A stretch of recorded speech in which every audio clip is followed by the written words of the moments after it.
hours we receive. But no matter how well we fly the plane, no matter how effectively we pilot the plane, eventually we run out of fuel. If we plan well, we can land safely, refuel quickly, and get right back up in the air, headed to wherever 737 of Huber Heights is headed. But if we don't, we could come up short of the runway and not get back up in the air for a very long time. So you're going to hear those analogies as we go through this presentation. So that being said, the best way to look forward with how this particular airplane is going to perform is to look back at how it's performed previously and what we've been able to accomplish through our budget and through our tasks in the past. So this analysis and future analyses will be built on past performance. We're the government. We pretty much do the same thing year in and year out, day in and day out. We try a little something different here. We try a little something different there. But we continue to do the same things over and over again. So typically, past indicators are the best method to forecast future indicators. So that being said, and I'm going to look here because I can't see that screen with my poor vision. So like I said, we looked back over the last 10 years and then to try and get trends and data information. And then we wanted to see how that trend data and how that information from both an operational and a capital improvement perspective would impact the future financial conditions of the city. We tried to focus on what we call the major funds or the operational funds, so police, fire, general, parks and rec, local streets, those particular funds. We didn't spend a lot of time looking over utilities, but we did look at those just to take a quick look, to take a cursory review. So,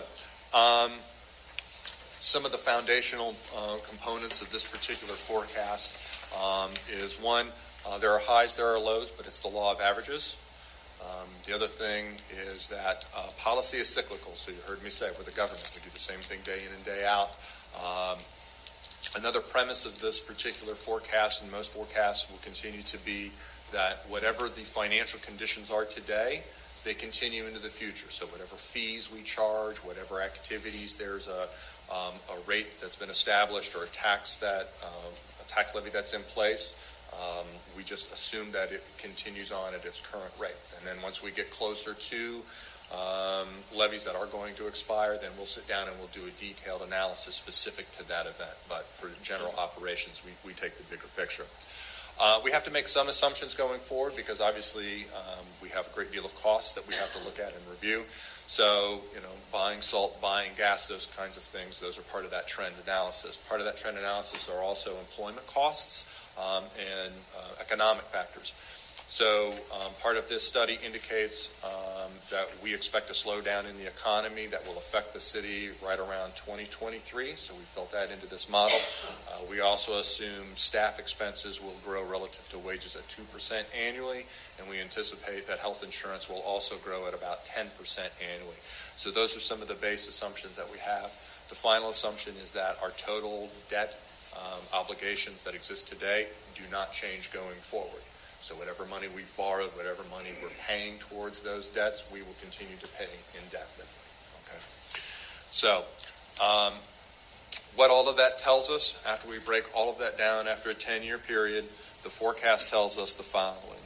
First is that our annual income tax growth rate of 3.66% will slow to about 1.6 right around 2023, and that number will match, will be near trended CPI. So the consumer price index on average is growing about 1.8, 1.9% annually. So we believe right around 2023, based on our assumptions, that income tax growth that we've seen through a healthy economy will begin to slow down and will match somewhere close to the consumer price index. The second piece of information that came out of our forecast relative to the revenue side of the house is that we will continue to see a decline property tax revenue of approximately 1.2%. And we will continue to see that at this point indefinitely. Based on our current spend patterns, when we look at operational expenses only, we will begin consistent deficit spending from the general fund starting in 2023, and at the rate of deficit draw against the general fund, this model predicts a zero general fund balance towards the end of 2027. When we factor in the capital improvement plan, and the capital improvement plan that we used was the one that was presented to council earlier this year, so it covers the span of 2020 through 2024.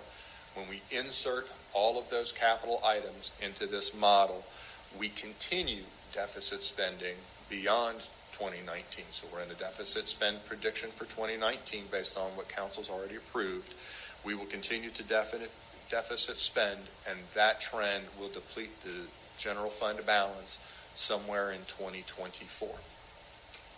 Okay, so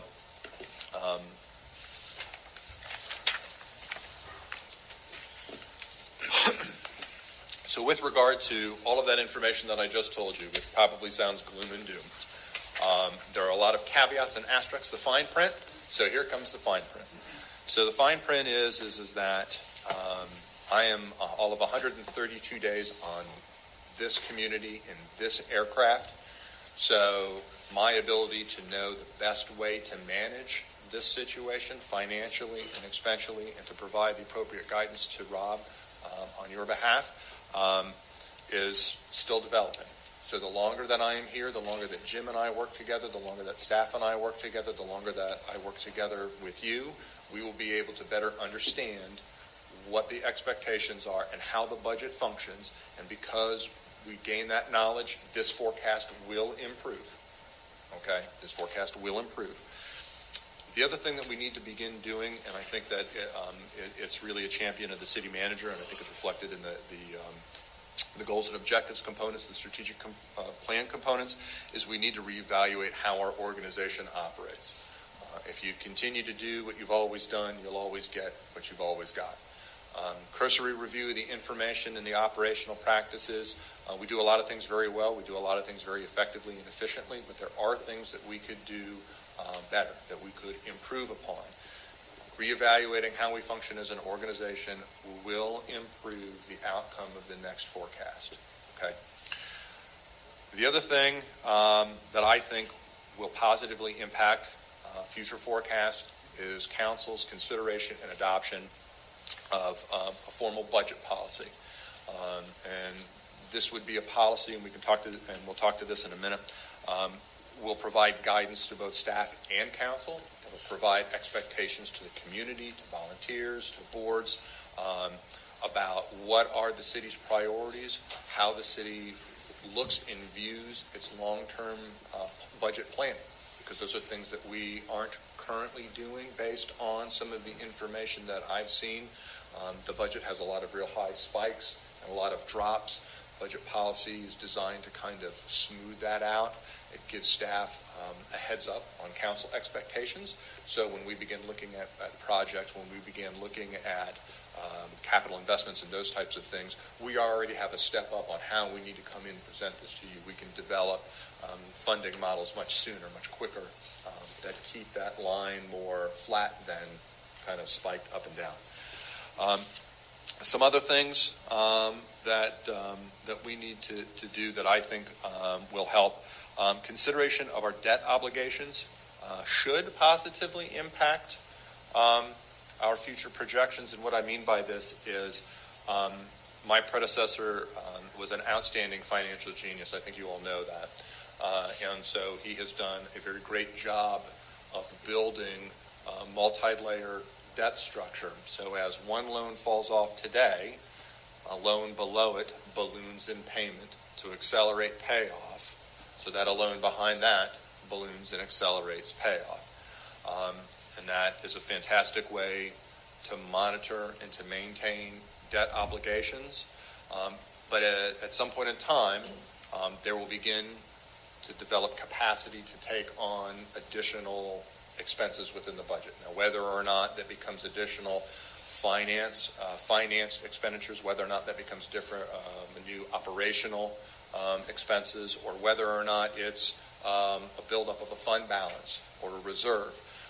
Understanding those debt obligations can help us improve the forecast. But right now they are so technical. My time, limited time here, Jim's commitment to meet the budget deadlines has limited our ability to research the complexity of those debt obligations. So next year, Jim and I will have the time to get through that information. We will have the time to better understand how Mr. Jones structured our debt obligations over time, and that will help us improve. I believe it should help us improve the accuracy of our model going forward. And then the other thing is we have a lot of macro data coming to us in the very near future. So the census data is going to be some macro data, the comp plan that's coming, the business analysis, the business analytics that the city manager talked about, that is also going to be information, macro data information that will be coming our way in the near future. That will help us, I believe that will help us have a more accurate forecast into the future, because it will give us some trends. It will identify for us where there are still some beneficial market areas to grow. And as you'll note, we talked about, we're assuming an economic slowdown that will impact us at some point in time in the future.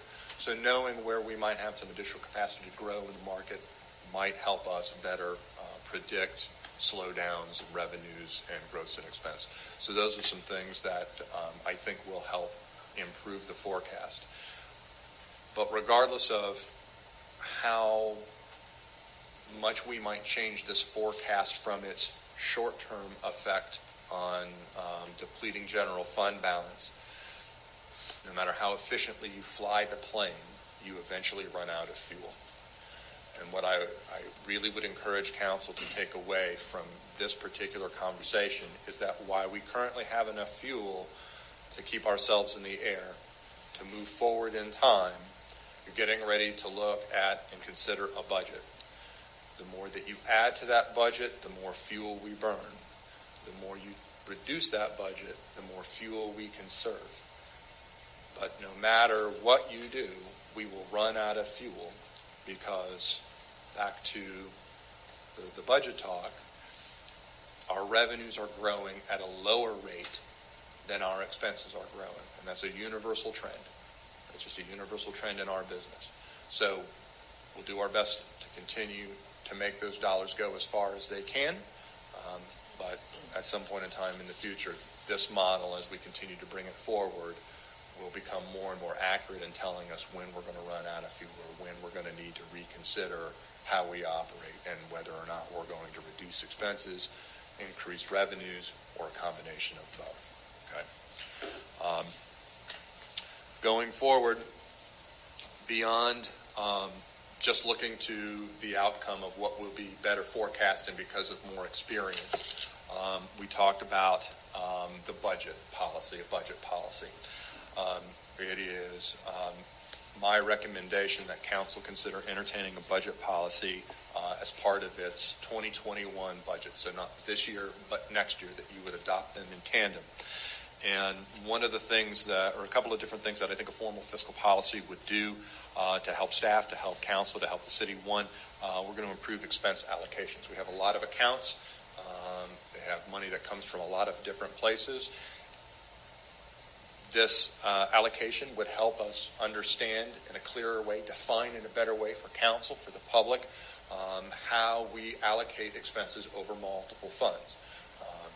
Mike Gray, his folks work everywhere: water, sewer, local street, major street. How do we divide up the expense of those operations, and how do we do so consistently so that Jim's job is easier, so that my job is easier, so that the advice that we give to Rob is better, so that you make better decisions, right? That's what we believe that would do. Another thing is provide direction on fund balance, expectation, and management. Okay, so right now we're depleting fund balance because we feel that we have an excess of fund balance. But having an excess fund balance might not be bad, especially if we can define it and call it out for what it might be. We heard the city manager talk earlier about the Memorial Day tornadoes. What happens if those tornadoes hit here? What happens if those tornadoes hit right around tax time, property tax time? We still have bills to pay. We still have expectations from our residents to be able to provide service, and we need to be able to pay our bills. And we need to be able to pay our people to show up to provide those services. So having a policy that says we're going to carry so much money in this fund for emergency purposes, right? It secures that money for the public's interest.